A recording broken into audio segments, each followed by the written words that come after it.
Shabbat Shalom. Chag Pesach Sameach. At the apex of the Haggadah, we read, "We were slaves to Pharaoh in Egypt, but the Eternal One brought us out from there with a mighty hand and an outstretched arm. And the Israelites went into the sea on dry ground." As we gathered for our Seders last night, and as we come together in prayer this morning, we transport ourselves back to the shores of the Red Sea and the improbable journey that led us there. For 400 years, the Israelites had been slaves, suffering at the hands of the Egyptians. But the arrival of Moses ushered in a new era and new possibility. Under his leadership, the Israelites were freed. The liberation was explosive. The Israelites rushed out of Egypt, pummeling towards the wilderness like swimmers charging to the surface, retreating from the horror of their lives in pursuit of emancipation. They ran from their past into their future, barely escaping the wrath of the Pharaoh once again. They followed the path God prescribed until they reached the shores of the Red Sea. And there they stood, at the place where water met wilderness, with the vast expanse of sea before them and Pharaoh's army behind them, when suddenly the waters began to recede, the wind began to whip, and the earth began to shake. Before their very eyes, the sea separated from itself, erecting two tremendous walls of water, implausibly revealing a path of dry land below. They would be saved once again, ushered by an inexplicable phenomenon to the cradle of freedom. It was a miracle. Indeed, ours is a story of miracles begetting miracles, and it is a powerful narrative, to be sure, one whose beauty and drama have resonated with our people for thousands of years, fueling them with hope and possibility. In the darkest of times and in the weakest of hours, we recall God's valiant rescue. In our moments of trial and tribulation, we remember how God put forth an outstretched arm, ushering us into a world of freedom. For millennia, we have looked to this narrative to remind us that light yet exists beyond the darkness. It's important to have faith in the miraculous, so essential to recognize the wonders in our midst, for there are truly so many. But faith in miracles only goes so far, especially in a world such as ours, a world marked by unrelenting violence and pain, suffering, and war. We might feel compelled to ask, where are the miracles for us as we gaze upon the horrors in Ukraine? The dead civilians lining the streets of Bucha, the millions upon millions of women and children fleeing from their homes, the razed cities filled with rubble where gleaming edifices once stood. Yes, we may wonder, where are the miracles for these innocent souls? And what of the women now stranded in Afghanistan, especially the women who grew up over these last decades believing they could do anything or be anything, the women who wanted to pursue careers in science or art or the law? But now, under the Taliban, these women have been forced back into their homes under the constant threat of violence, to live lives much smaller than the ones they had dreamed of for so long. What of them? Where are the miracles for these forgotten women? And what of the victims of Tuesday's mass shooting in Brooklyn, folks simply on their way to work or the store or to visit a parent or friend? These blameless civilians were terrorized when they were the most vulnerable and the least expecting, and now they will be traumatized, as are so many in our stunned city. Where are the miracles for those who were victimized by this unprovoked act of carnage? We could go on, of course, talking about the unprecedented numbers of homeless and hungry in our streets, the refugee crisis exploding across the globe, the climate catastrophes looming just beyond the horizon, for sadly, we have no shortage of crises in our midst. And we could justifiably ask, where are the miracles to remedy these crises? The truth is, we could really use a miracle right now, or two, or three. And we could certainly benefit from God's intervention and help. With one swift move, God could hypothetically erase all of the world's ills.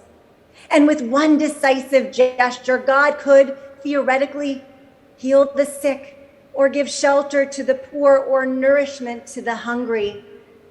But as we learn in the famous story of the man who gets caught in the flood and refuses all manner of help simply because he believes that God will save him, well, God doesn't work in quite that way. For when man approaches God in the afterlife, he shouts, "God, why didn't you save me? I was waiting for you." But God only looks at him and says, "I sent people. I sent boats. I even sent a helicopter. The rest, my dear man, was in your hands, not mine." Our tradition doesn't encourage spending our precious time waiting for God to save us from the trials and tribulations in our midst. That is not the Judaism we live or the lessons we teach, no matter how hard that pill is to swallow, no matter how much we think we need God's deliverance at the moment. You might be interested to know that our biblical ancestors, despite some evidence to the contrary, understood this concept.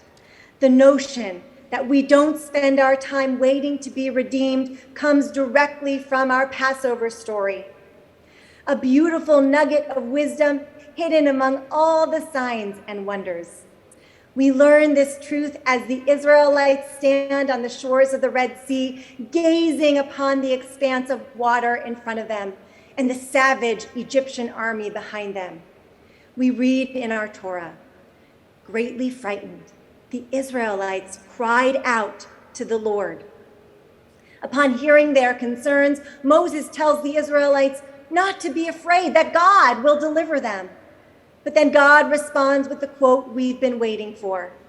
"Why do you cry out to me? Tell the Israelites to go forward." In this brilliant, often overlooked verse, it's almost as if God is saying, it is not me the Israelites should be looking to right now.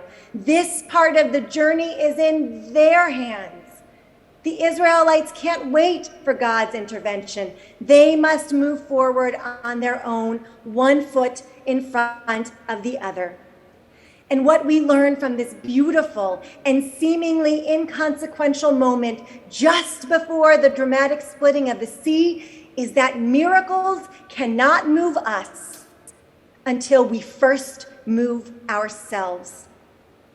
God isn't interested in performing miracles for a passive people. God is interested in partnering with us to bring about meaningful change.